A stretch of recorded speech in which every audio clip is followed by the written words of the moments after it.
차를 타고 오면서요,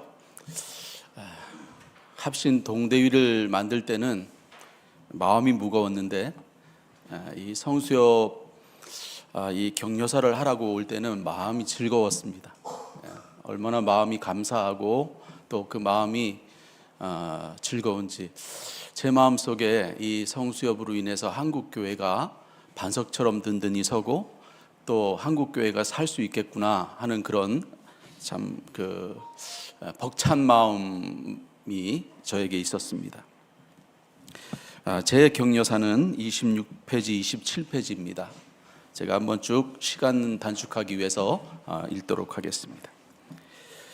성경시대 바리새인들은 전통과 형식을 중시하고 배타적인 계율신앙을 고수하고, 또 사두개인들은 영의 실체와 부활을 부인하고 개인의 자유를 극대화하였습니다.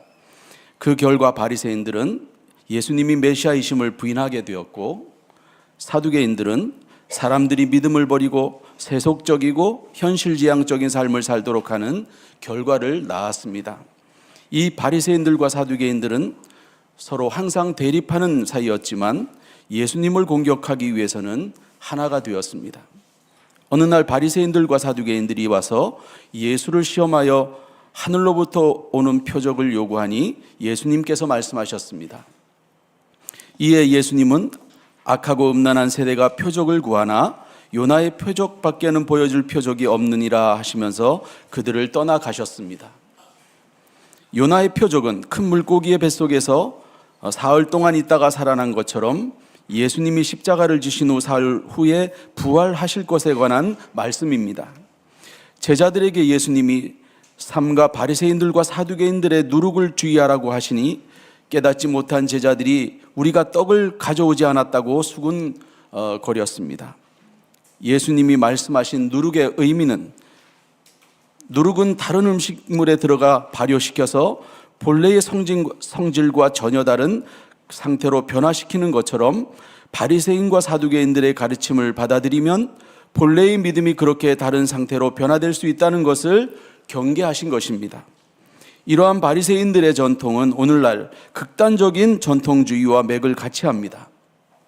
사두개인들의 전통은 오늘날 자유주의 사상으로 지금까지 이어지고 있습니다. 우리가 살고 있는 이 세대의 풍조는 실로 악하고 음란한 시대이며 미혹과 혼돈의 시대입니다. 교회사를 살펴보면 신정통주의자들은 마치 자신들이 정통을 수호하는 것처럼 자유주의자들을 비판하지만 이 둘의 공통점은 모두가 성경 무호를 부인하며 성경 비평을 용인한다는 것입니다. 교회라는 단어가 빠졌습니다. 교회가 학문의 자유라는 이름으로 성경 비평가들을 용인하자 성경은 그야말로 난도질을 당하기 시작했습니다. 서구 유럽 교회는 성경의 권위를 잃어버렸고 진리의 권위를 잃어버렸고 복음의 권위 역시 잃어버렸습니다. 유구한 역사를 자랑하던 서구 유럽 교회들은 그야말로 신속히 몰락해 버렸습니다. 교인들은 더 이상 교회에 갈 이유와 명분을 잃어버리고 신앙을 버리고 교회를 떠나버렸습니다. 성경 무호를 외친 위대한 메이체는 이렇게 외쳤습니다. 교회의 모든 설교가 여러 진영에서 이미 우세해진 자유주의 신학에 의해 통제된다면 마침내 기독교는 지상에서 사라질 것이며 복음의 나팔은 더 이상 울리지 않게 될 것이다.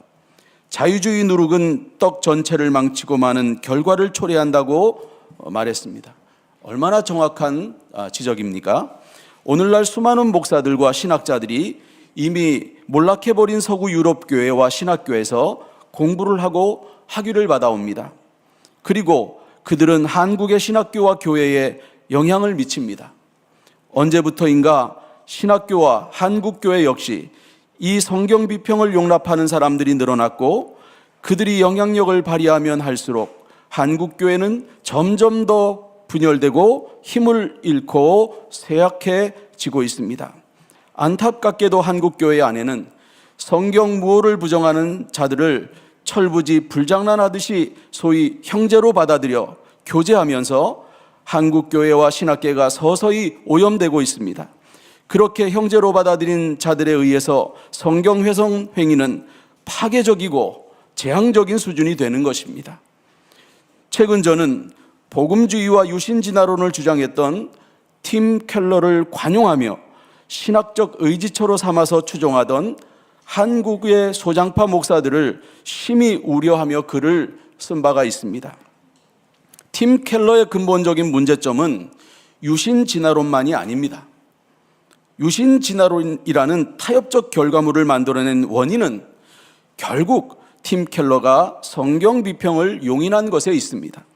모두가 이 성경 비평을 통해서 성경을 난도질하는 자유주의자가 되고 신정통주의자가 되고 신복음주의자들이 되는 것입니다.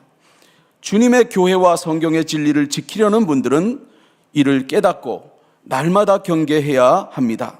자유주의와 신정통주의를 경계하고 성경 비평을 강력히 금해야 한다고 외치던 고 박형용 교수님과 박윤선 목사님의 가르침으로 한국교회 주류는 유지되는 듯하나 그 후로부터 강력한 진리개혁 운동을 펼치는 분들은 좀처럼 찾아보기 힘들었습니다.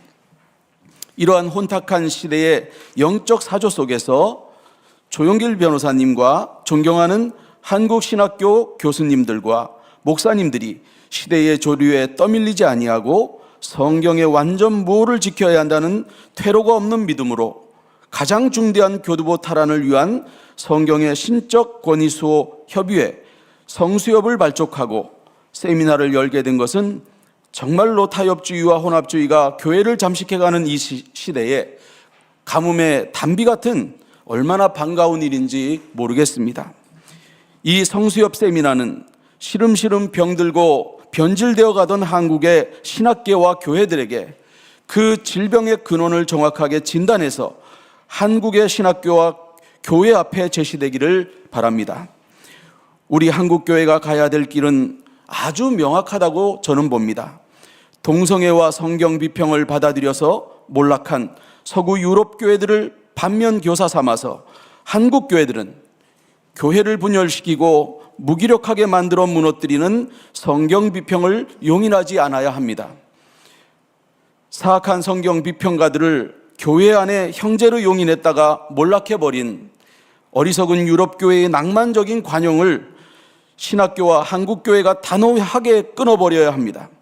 이 분명한 개혁이 일어날 때에 한국교회는 타락한 유럽교회의 몰락에 뒤를 쫓는 희망 없는 비참한 교회가 아니라 살아있고 다시 성경을 붙들고 주님의 뒤를 따르는 진리의 날선 신앙의 개혁이 시작될 것입니다. 오늘 이 성경의 신적 권위수호 세미나가 성경 비평을 반대하는 개혁을 시도하는 것을 진심으로 감사합니다. 이러한 일들이 일어나는 것을 볼 때에 한국교회는 분명히 살아남을 것입니다. 우리가 성경을 지키는 개혁을 시도할 때에 한국교회는 신앙의 순수함을 지키고 승리할 것입니다. 이 성수역 세미나를 통해서 한국교회를 개혁하고 살리는 본질적인 그 전략이 제시되기를 바라고 신학교와 한국교회 안에 이미 성경 비평을 용인한 자들을 회개하고 돌이키는 준엄한 경고의 메시지가 되기를 바랍니다. 감사합니다.